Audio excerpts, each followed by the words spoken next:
Selamat pagi semua. Hari ini kita ada satu aktiviti khas. Ada yang tahu apakah aktiviti kita hari ini? Selamat pagi, Cikgu. Ya, saya tahu. Hari ini ada program 3R. Tapi, apakah maksud 3R itu, Cikgu?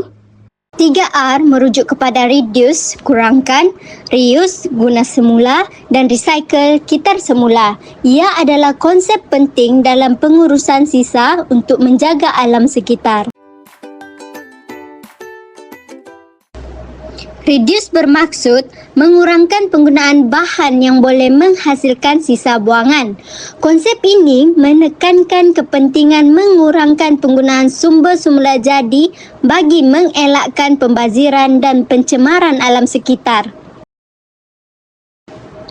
Reuse bermaksud menggunakan semula barang yang masih boleh digunakan bagi mengurangkan jumlah sisa buangan. Ini membantu mengurangkan keperluan untuk menghasilkan produk baharu sekaligus menjimatkan sumber dan tenaga. Recycle bermaksud mengitar semula bahan buangan untuk diproses dan dijadikan produk baharu.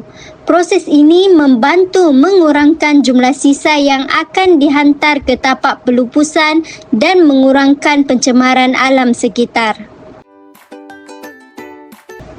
Jadi, semua sudah faham tentang konsep 3R ini?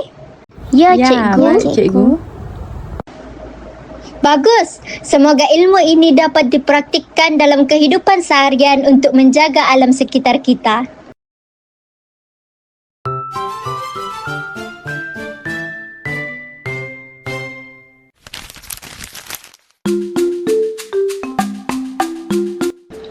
Adakah kamu semua membawa barang yang diperlukan untuk aktiviti kitar semula pada hari ini?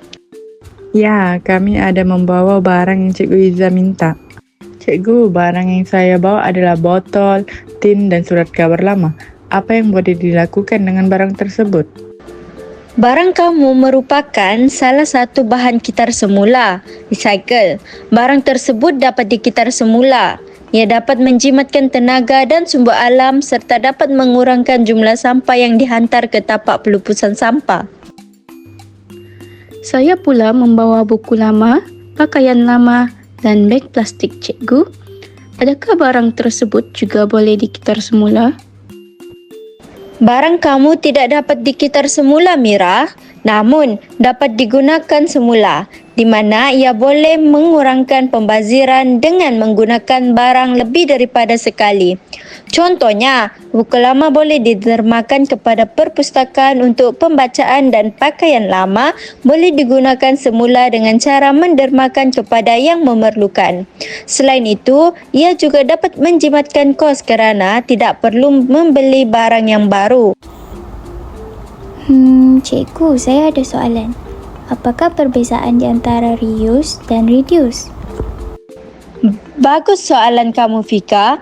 Reuse merupakan penggunaan semula bahan terpakai, manakala reduce pula mengurangkan penggunaan bahan mentah dalam pembuatan barang.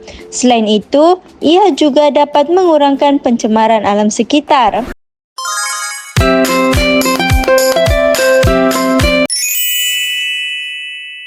Baiklah semua, siapa tahu apakah kepentingan amalan kitar semula? Saya tahu, Cikgu. Salah satu kepentingan kitar semula ialah mengurangkan pencemaran alam sekitar melalui pengurangan jumlah sampah di tapak pelupusan. Sebagai maklumat tambahan, berdasarkan rekod yang dikeluarkan oleh Perbadanan Pengurusan Sisa Pepejal dan Pembersihan Awam pada tahun 2021, secara purata 8,548 tan sisa pepejal telah dikutip setiap hari. Dalam hal ini, cecair larut lesap daripada sampah boleh sampai ke lapisan air bawah tanah dan menyebabkan sumber air yang digunakan untuk minuman, pertanian dan industri terus tercemar. Bagus, Fika. Jawapan yang tepat sekali. Kamu pula, Nurul? Pada pandangan saya pula, amalan kitar semula ni penting agar dapat menjimatkan sumber semula jadi. Contohnya, kita kitar semula, kertas dapat menyelamatkan pokok dan mengurangkan penebangan hutan.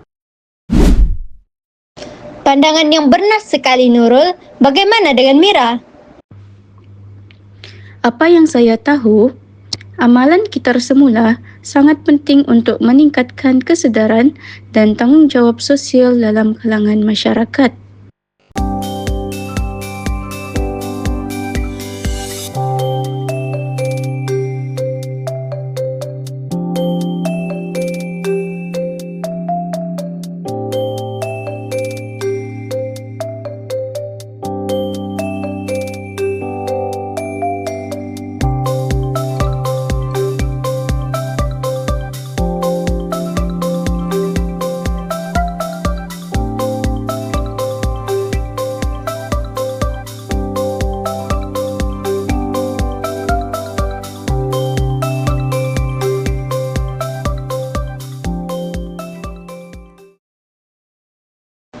Syabas semua, nampaknya kamu bertiga semakin faham tentang amalan kitar semula.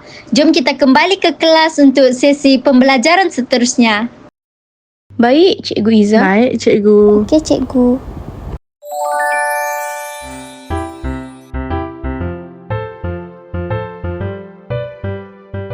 Hari ini kita akan membincangkan tentang amalan kitar semula di negara lain dan membandingkannya dengan Malaysia.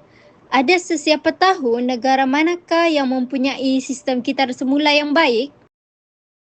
Saya tahu, Cikgu. Jepun sangat tegas dalam mengasingkan sampah. Mereka ada kategori khas seperti plastik, kertas, tin, dan sisa makanan. Selain itu, mereka ada jadual tertentu untuk membuang sampah. Benar, disiplin mereka memang tinggi. Bagaimana dengan negara lain? Jerman ada sistem deposit botol, Cikgu.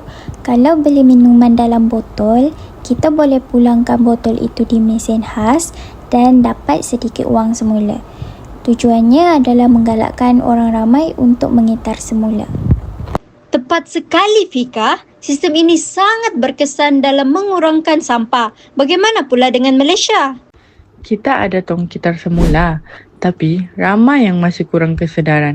Sampah sering dibuang tanpa diasingkan dengan betul, jadi usaha kitar semula kurang berkesan. Betul, Nurul. Jadi, apa yang boleh kita lakukan untuk meningkatkan kesedaran dan memperbaiki sistem kitar semula di negara kita? Kita juga boleh buat peraturan yang lebih ketat seperti Jepun supaya orang benar-benar mengasingkan sampah mereka dengan betul. Selain itu, kita juga boleh buat sistem ganjaran seperti di Jerman supaya lebih ramai berminat untuk mengitar semula. Cadangan yang sangat baik. Jika kita semua berusaha dan memainkan peranan masing-masing, Malaysia boleh menjadi negara yang lebih bersih dan mesra alam. Baiklah murid-murid, seterusnya kita akan jawab kuis berkaitan kitar semula untuk cikgu uji sejauh mana kamu faham topik ini.